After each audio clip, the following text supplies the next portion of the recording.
I'd like to tell you a little story which I first encountered in the movie Fiddler on the Roof, which I've seen 6 times.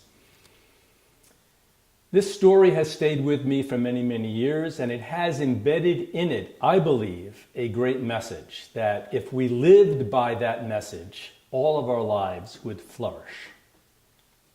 So in the story, the town milkman, Tevyev, who's also the town wise man, is walking through the center of town, the town square, and he comes across 2 men having a loud argument.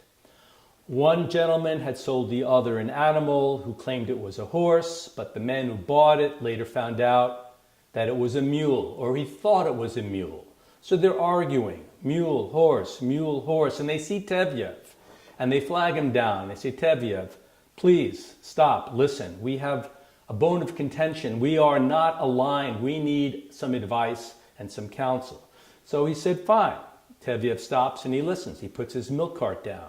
The first man, the man who sold him the animal, who claimed it was a horse, makes his case.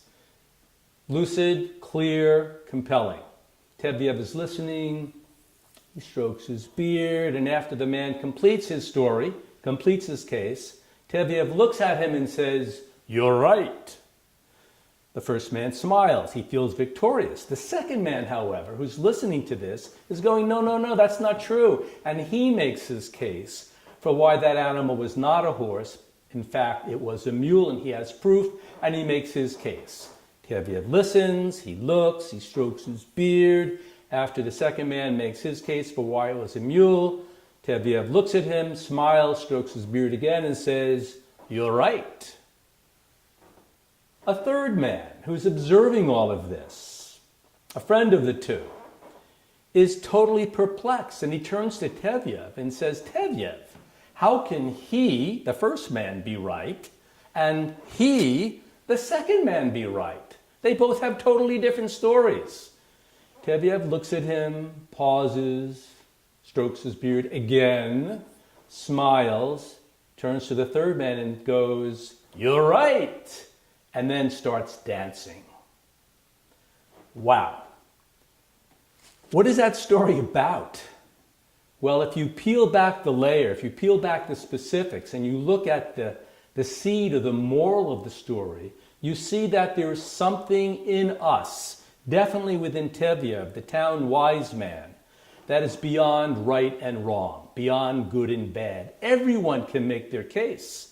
Everyone has a story to tell. Everyone is going to try to convince another person of what's right and become self-righteous in the telling. Tevyev, however, was in a different space. He was tuned into something that was beyond self-righteousness, beyond good and bad, beyond right and wrong. And the expression of it, after he listened to both sides of the story, and even the third person questioning how either or both of them could both be right, he then breaks into a wild, ecstatic dance. That's the power of story, because that message, that there's something beyond good and bad, if I just tell you that, like didactically say to you, okay, ladies and gentlemen, there's something beyond right and wrong and good and bad, it becomes a kind of a bumper sticker or a slogan or a screensaver. It doesn't mean anything. Blah, blah, blah.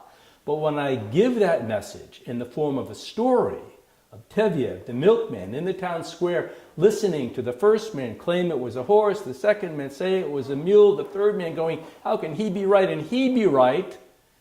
You remember that, and the message of the story sticks, and hopefully whatever you have within you that tends to be self-righteous or tends to get stuck in right and wrong will be, at least for that moment, relieved of that duality and be able to tune into something that is beyond right and wrong.